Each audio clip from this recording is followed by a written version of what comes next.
बीडचे जिल्हाधिकारी अजित पवारांना भेटले आणि अरे त्यामध्ये तुम्ही आता मला असे प्रश्न विचारू नका, मी नियोजन विमानातून समितीच्या येतो. कामामध्ये जो भ्रष्टाचार झाला त्या संदर्भात त्यांना बोलवलं होतं अशा प्रकारची माहिती आहे. मला ही माहिती नाही अशी कुठलीही. मी आता लँड झाले, फ्लाईट डिले झाल्यामुळे मी गेले 2-2.5 तास झाले विमानातच आहे.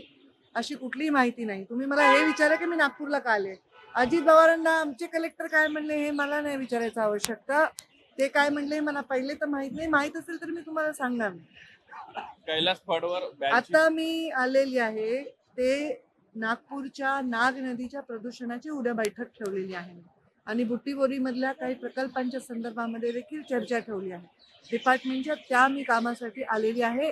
याच्या व्यतिरिक्त पंकजा मुंडे किंवा माझ्याशी संबंधित डायरेक्ट हे प्रश्न विचारा. बाकी कुठल्याही प्रश्नाची उत्तर देणं मला उचित वाटत नाही. नागनदी संदर्भात काय नागनदी संदर्भात काही विचारायचं असेल तर बोला. आता मी काही नद्या पुनर्जीवन करण्यासाठी एक प्लॅन करतोय, आम्ही एक कॉन्सेप्ट नवीन तयार करतोय. माझा आतापर्यंतचा जो प्रवास आहे तो नव्या नव्या योजना जन्माला घालून त्या यशस्वी केल्या. आजही मी 5 वर्षामध्ये नसताना योजना त्या सतत लोक त्याचा उल्लेख करतात. तर नदींच्या बाबतीत सुद्धा मी अशी योजना आता आम्ही डिझाईन करतोय जेणेकरून ह्या नद्यांच्याकडे एकदम दुर्लक्षित आहेत नद्या, त्या कोणाचीच प्रॉपर्टी नाही आहे. जसं नॅशनल हायवे केंद्र शासनाची प्रॉपर्टी असतो, स्टेट हायवे राज्याची असतो, ग्रामीण विकास खात्याचा ग्रामीण रस्ता प्रॉपर्टी असतो, पण नदी मात्र कधी नगरपंचायतची असते, कधी महानगरपालिकेची असते, कधी ग्रामपंचायतच्या ठिकाणी असते आणि तिचे कोणीच मालक नाही आहे. ही नदी ही नॅशनल आणि स्टेट प्रॉपर्टी आहे असं तिला ट्रीट करून या नदीचं पुनर्जीवन करण्यासाठी आम्ही काम करत आहोत. त्यामुळे प्रत्येक ठिकाणी जिथे जाऊ तिथे नद्यांचं काय प्रदूषण झालंय त्याच्यावर आम्ही विस्तृत बैठक घेतो, त्या लोकांच्या सूचना घेतो आणि त्याच्यावर आम्ही एक नवीन स्कीम नवीन कॉन्सेप्ट तयार करतोय. लवकरच तो कॉन्सेप्ट कदाचित या अधिवेशनामध्ये मी तो डिक्लेअर करेन. ते डिझाईन होत आहे आणि खूप चांगला परिणाम प्रदूषणावर याच्यामध्ये आपल्याला बघायला मिळेल. एक प्रश्न असा आहे मॅडम की तुम्ही या ठिकाणी आलात नागपूरमध्ये, नाग नदीचा प्रश्न आहे, यासोबत वाळू धोरणाचा सुद्धा प्रश्न आहे. वाळू धोरण येणार आहे आणि वाळू संदर्भामध्ये आक्षेप असा आहे लोकांचा की वाळू काढल्यामुळे त्या ठिकाणी पात्र जे असते खोल होतं. त्यामुळे तुमच्या विभागाची भूमिका काय आहे वाळू धोरणासंदर्भात? वाळू धोरणाच्या एन्व्हायरमेंट क्लिअरन्सच्या जे आमची भूमिका आहे ती तेवढी मर्यादित आहे. बाकी तो विषय बराच रेव्हेन्यूकडे आहे.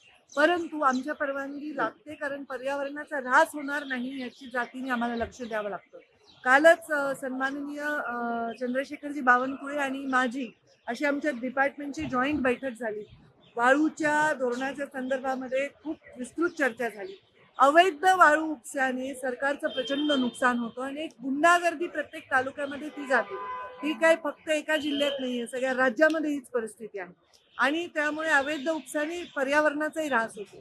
वाळू कधी कधी काढणं आवश्यक असतं कारण त्याच्यामुळे पात्र कमी झालं तरी पण पाणी थांबत नाही आणि काढल्याने काय होतं, आपण जेव्हा एक्स्केव्हेशन करतो, खोलीकरण रुंदीकरण करतो तेव्हा पाणी तिथे थांबतं, ते जमिनीत मुरतं, त्याचा फायदा होतो. पण त्याचा जो बॅलेन्स आहे ते साधणं अत्यंत आवश्यक आहे. त्याला जलसंधारण खातं, रेव्हेन्यू खातं, रोजगार खातं आणि आमचं खातं म्हणून या गोष्टींना मॉनिटर करत असतं. कुठेतरी संजय राऊतांनी शरद पवारांबद्दल जे काही शिंदेचा सत्कार केला त्यावर नाराजी व्यक्त केलेली आहे. त्या कुठेतरी महाविकास मला असं वाटतं की तुम्हा सर्वांच्या पात्रता याचा परत तपासल्या पाहिजे. जसं पर्यावरणाचा पात्रता मॅनेज केलं पाहिजे तसं तुमच्याही तुम्ही प्रश्न विचारण्याची तुमची जी उंची आहे ना त्या उंचीवर मी बालवाडीत पण नव्हते.